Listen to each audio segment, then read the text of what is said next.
પછી પાંજરાપોળની જમીન લગભગ અત્યારે 100 કરોડની વિન્ડો વાયરો લાખાભાઈ જોઈએ એવા. મને લાખાભાઈ કીધું કે સ્કૂલ કરવા જમીન હારી.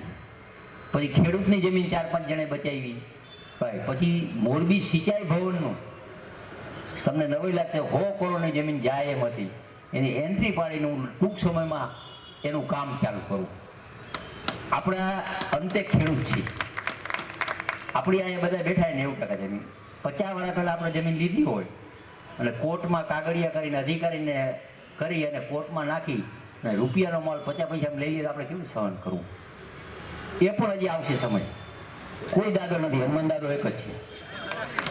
કોઈને એમ થાય કે હું આ ગામમાં હું ગમે એનું પડાવી લઈશ, એ બધું બંધ કરી દઈએ, ગુંડાગીરી બંધ કરી દઈએ.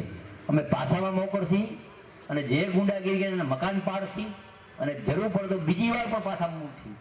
મોરબીની જેલની 180ની કેપેસિટી એના બદલે 310 જણા એને બીજી 550ની જેલ નવી બનાવી.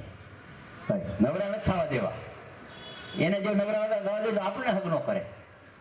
એટલે એને કોઈ પણ માણસ મોરબીમાં દિલથી કામ કરે અને સારા કામ થાય અને તમને નવાઈ લાગશે કે આવતી ચૂંટણી આવે એટલે તમે મોરબીમાં તમને ઘણું બધું ડિસ્ટર્બ થશે.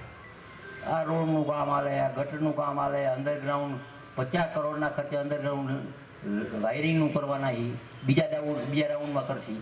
આ બધાય કામનું રિવ્યૂ લેતો જવું હું ગાંધીનગરને અહીંયા.